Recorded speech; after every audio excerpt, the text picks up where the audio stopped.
Painted application ધોરણ 6 થી 12ના વિદ્યાર્થીઓ માટે અપડેટ થઈ ચૂકી છે. આ એપ્લિકેશનમાં શું છે? બધા જ વિષયના વિડીયોઝ છે. ગુજરાતની બેસ્ટ ફેકલ્ટી દ્વારા લાઈવ લેક્ચર્સ છે. આઈએમપી પ્રશ્ન છે, ટેસ્ટ સિરીઝ છે અને ગુજરાતના તમામ વિદ્યાર્થીઓ સાથે તમે તમારી કમ્પેરિઝન કરી શકો છો. ગેમિફિકેશન છે અને બીજું ઘણું બધું. તો તમે એપ્લિકેશન ડાઉનલોડ ન કરી હોય તો ડિસ્ક્રિપ્શનમાં લિંક આપી છે. હમણાં જ પ્લે સ્ટોર ઉપર જાઓ અને એપ્લિકેશન ડાઉનલોડ કરો. ઘરે બેઠીને સરસ મજાનું ગુજરાતની જોરદાર ફેકલ્ટી સાથે ભણો, સારા માર્ક્સે પાસ થાઓ. કેન્દ્ર સરકાર મુંબઈ પુનઃરચના ધારો 1960 પસાર કરવાની ફરજ પડી. 1960ના એપ્રિલની 25મી તારીખે તેને માન્યતા મળી. મહારાષ્ટ્ર રાજ્યની મુંબઈ નક્કી કરવાનું. જો ભાઈ, આપણું જે ગુજરાત રાજ્ય છે ને, એ પેલા મહારાષ્ટ્રનો ભાગ હતો. પેલા મહારાષ્ટ્ર રાજ્ય જ હતું, ગુજરાત રાજ્ય નવું હતું નહીં. મહારાષ્ટ્ર રાજ્યમાંથી ગુજરાત અલગ રાજ્ય બનાવવામાં આવ્યું, બરાબર. તો એ 1 મે 1960 ગુજરાત રાજ્યનો સ્થાપના દિવસ કયો છે? 1 મે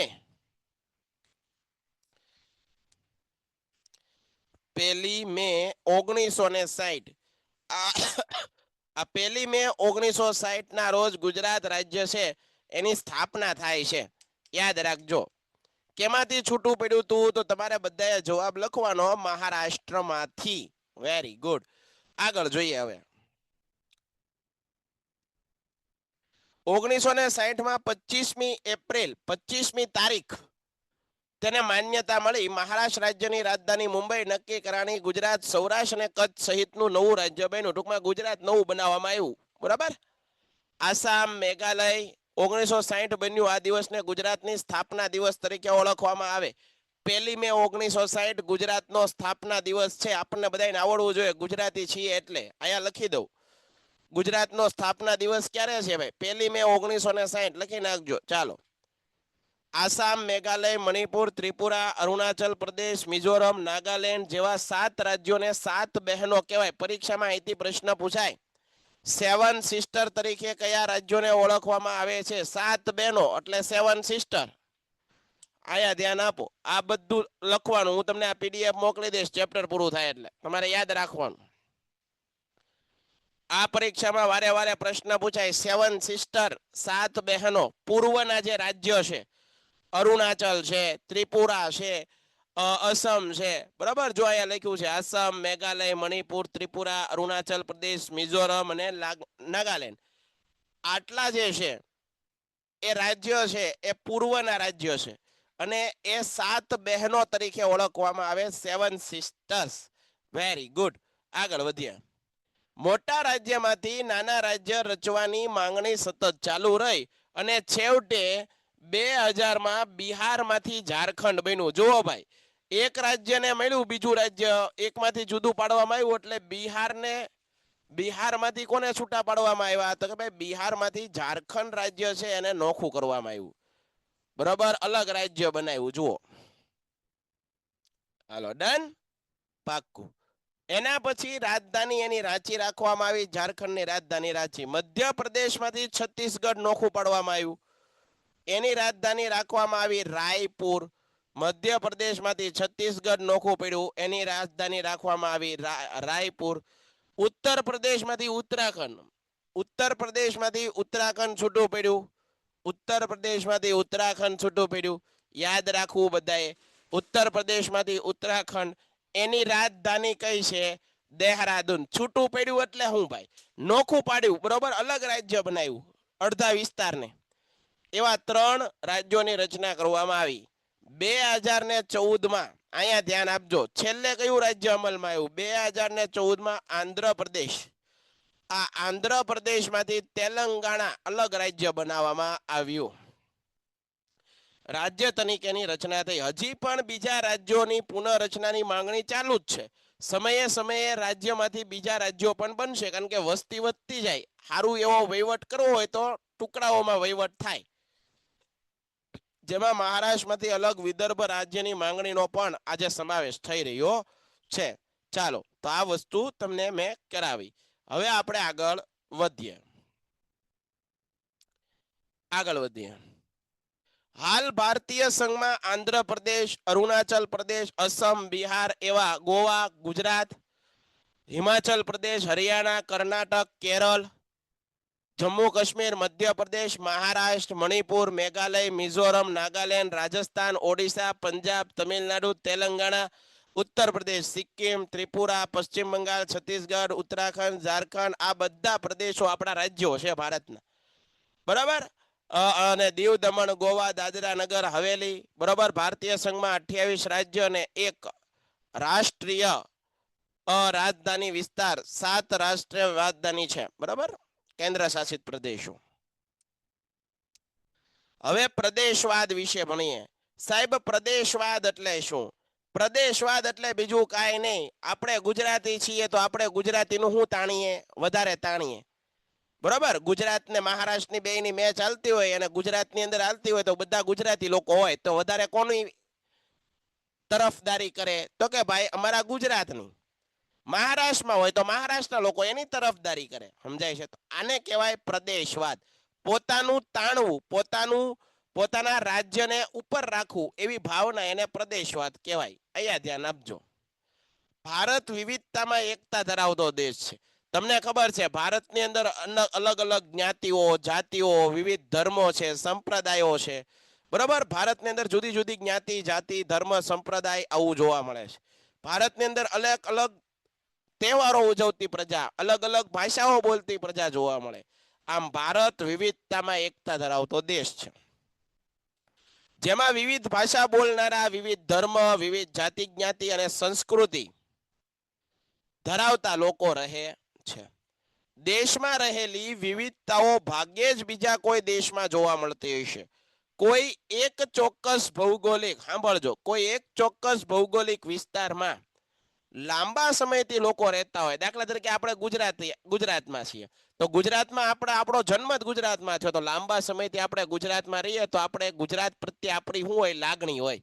આપણને ગુજરાતનું દાજે, દેશી ભાષામાં કહીએ તો પોતાનાપણાની એક ભાવનાત્મક લાગણી ઉદ્ભવે છે. ભાષા, ધર્મ, રીતિ રિવાજો, જીવનશૈલી, ઐતિહાસિક પરંપરાઓ વગેરે એકબીજા સાથે મળતા હોવાથી એક જ વિસ્તારમાં રહેતા લોકોની આત્મીયતા, એકબીજા પ્રત્યેની લાગણી મજબૂત હોય છે.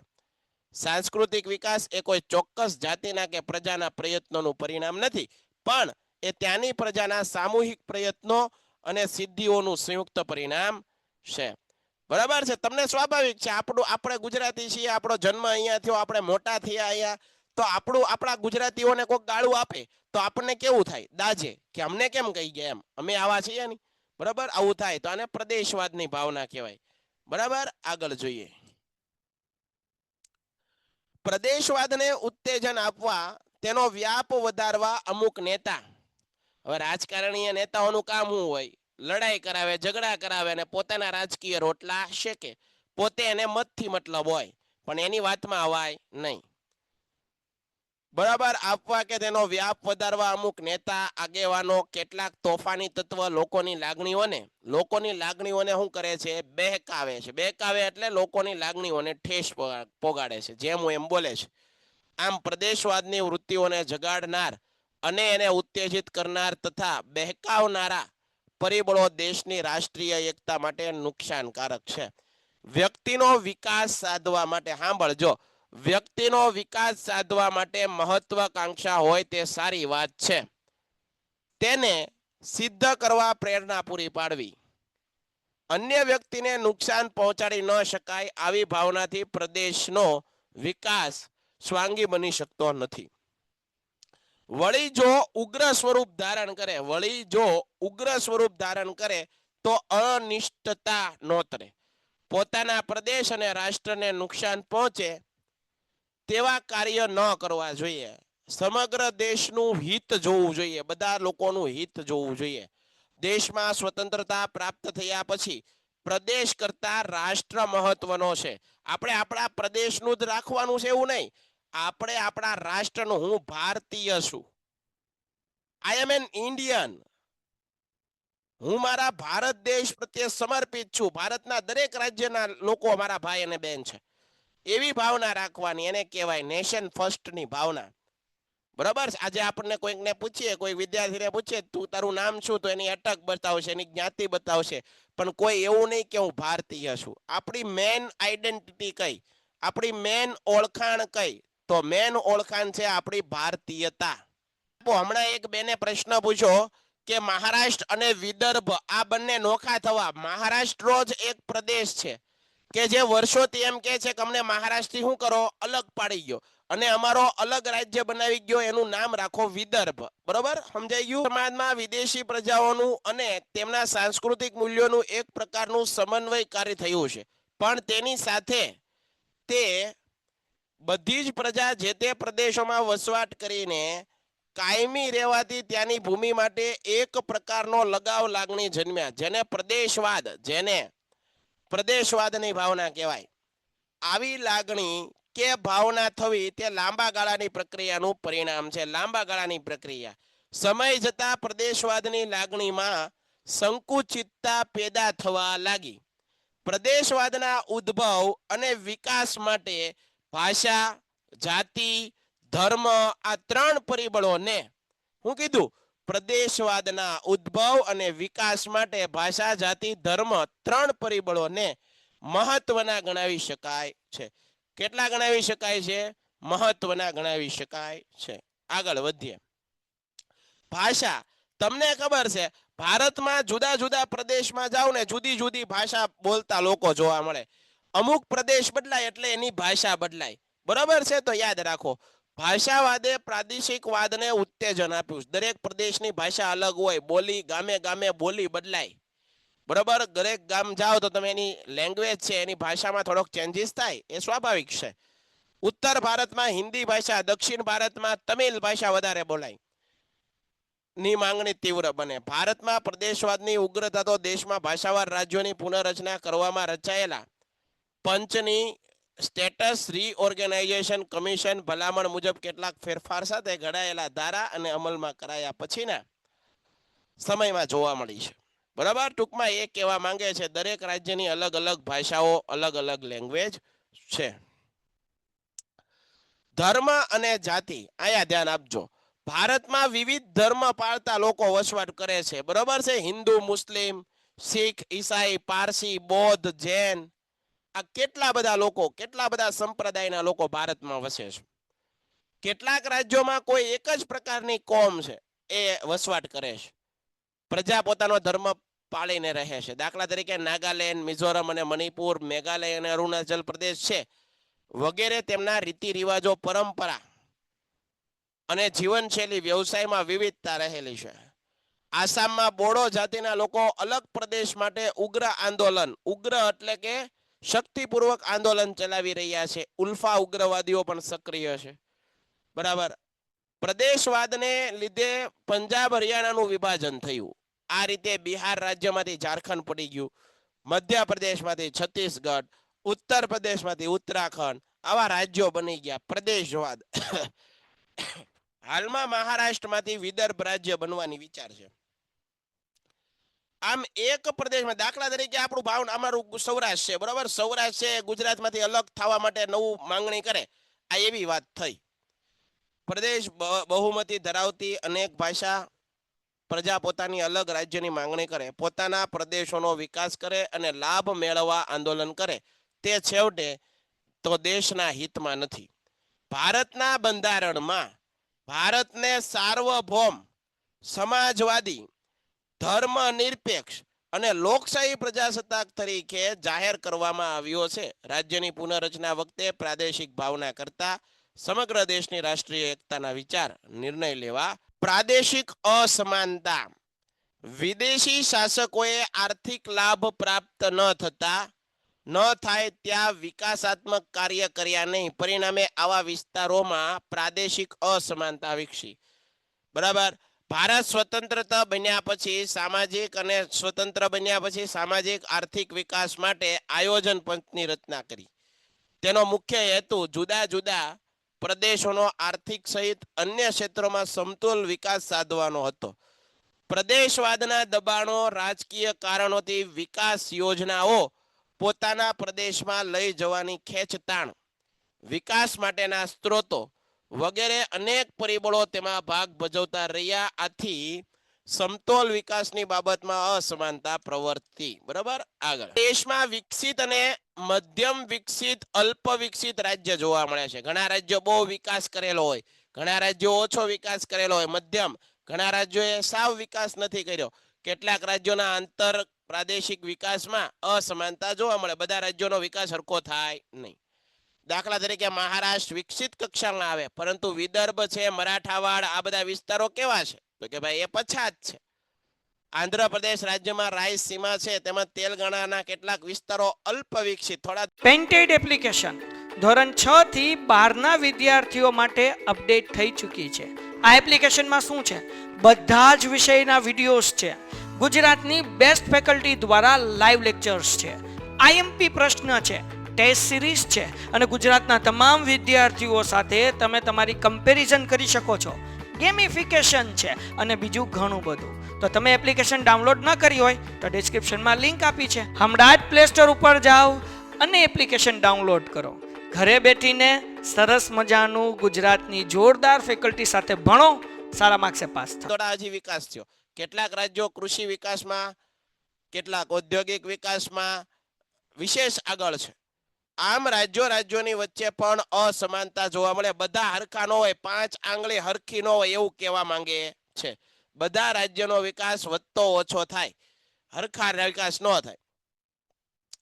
તેમાંથી પ્રદેશવાદ જન્મે છે. 2 પાડોશી રાજ્યોના ભારતના જ હોય તો પણ સરહદી જમીન સંબંધમાં વિવાદ ચાલી રહ્યા છે.